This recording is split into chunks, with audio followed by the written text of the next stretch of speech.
Alors que le carême touche à sa fin, je vous poste une petite vidéo qu'on puisse parler du carême. Donc, pour ceux qui ne me connaissent pas, bonjour, c'est Lily Lolia. Je vais parler du carême. Alors, le carême, qu'est-ce que c'est? C'est avant tout une saison. Oui, parce qu'aux Antilles, il y a deux saisons, l'hivernage et le carême. Et nous sommes actuellement en hivernage. Alors, de quoi vais-je vous parler? Je vais vous parler de cette tradition catholique de prendre 40 jours dans l'année pour se recueillir jusqu'à la Pâque en célébrant la résurrection de Jésus, Jésus-Christ. Et pendant cette période, le vendredi, il y a des chemins de croix qui se font et bien sûr un jeûne alimentaire. C'est-à-dire, avant, on ne mangeait pas du tout pendant cette période de viande.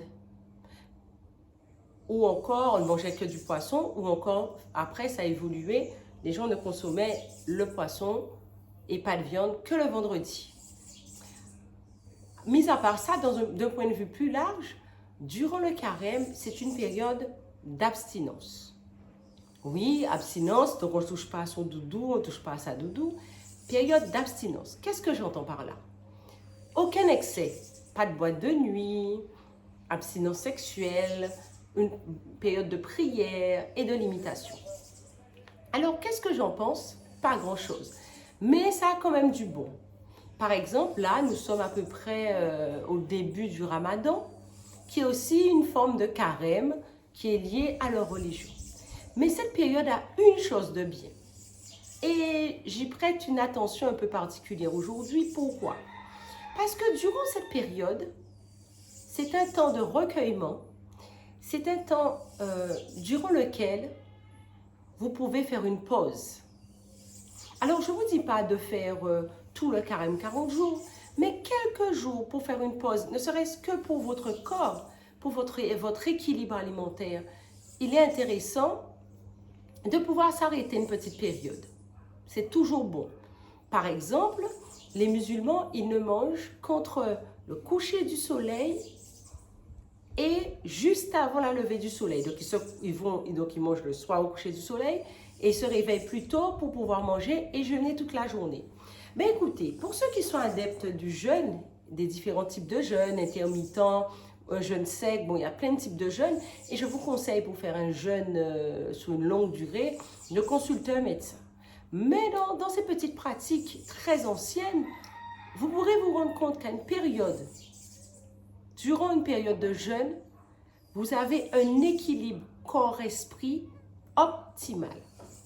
Je vous assure, faites l'essai, mangez ne serait-ce qu'une fois comme ça.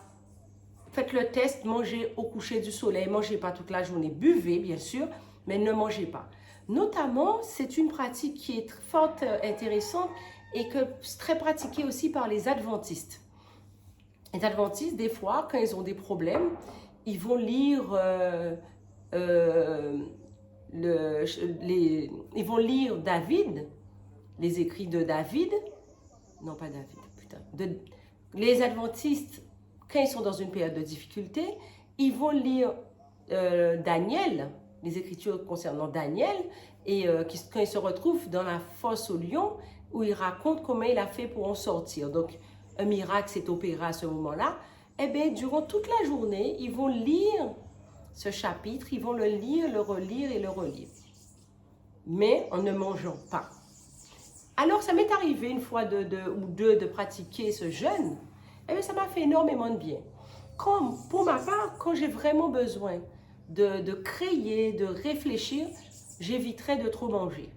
Je mangerai plusieurs petites fois dans la journée, mais jamais énormément pour ne pas être fatigué par la digestion et tout le travail de l'estomac. Durant le carême, ce qu'il y a d'intéressant, c'est une période, même si vous mangez la journée, mais prenez le temps de manger un peu plus de cru, pas de viande, par exemple, pendant cette période-là. Vous savez, votre métabolisme même vous donnera un regain d'énergie, une certaine force pour pouvoir régler et réaliser d'autres choses que vous avez laissées en suspens. Faites un test, un jour, 2 jours. Prenez le temps de jeûner parce que le jeûne a de grandes vertus. D'ailleurs, pour certains, ce sera les 9 derniers jours, pour d'autres, ce sera les 7 derniers jours. Je prépare un programme que vous trouverez, que vous pouvez me contacter en privé d'ailleurs, que je peux vous envoyer dès maintenant, que je posterai d'ici 2-3 jours afin que vous puissiez en profiter si vous le voulez. Sinon, par ailleurs, vous pouvez faire votre propre petite méthode qui vous fera du bien. Une chose est sûre, profitez de cette période pour recharger votre batterie. Alors, je dis votre batterie, mais je devrais plutôt dire vos batteries, puisqu'on n'en a pas une seule. Et j'espère pour vous, vous n'en avez pas qu'une seule. Simplement, durant cette période, c'est un excellent moment pour vous ressourcer. Alors, d'autres me diront, mais et les bains? Parce qu'il y a quelqu'un qui m'a contacté en me disant, est-ce qu'il peut prendre des bains pendant le carême? Bien sûr que oui.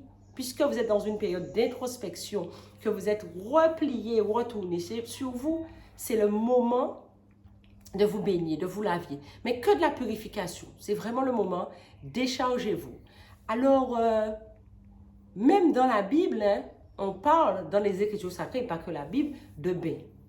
Alors, si vous voulez rester un peu conforme, vous achetez de l'huile essentielle, par exemple d'hysope, et vous mettez 3 petites gouttes, et vous décidez, par exemple, le vendredi, que vous prenez un bain. Vous pouvez décider de prendre ce bain plusieurs fois par jour, comme vous le sentez. Pour ma part, je vous conseillerais de prendre un bain vers 17h, 16h30, 17h, si vous êtes chez vous, ou juste avant de vous coucher le soir. Ça peut être aussi un bain de citron. Citron vert, bien entendu, pas un citron jaune, bien vert, puisque ça ramène tout l'espoir, toute la force. Et dans ce cas-là, ça vous aidera à développer une routine et vous serez étonné des capacités, des choses que vous pourrez attirer à vous. Si vous êtes, par exemple, de confession chrétienne, vous pouvez opter selon les traductions.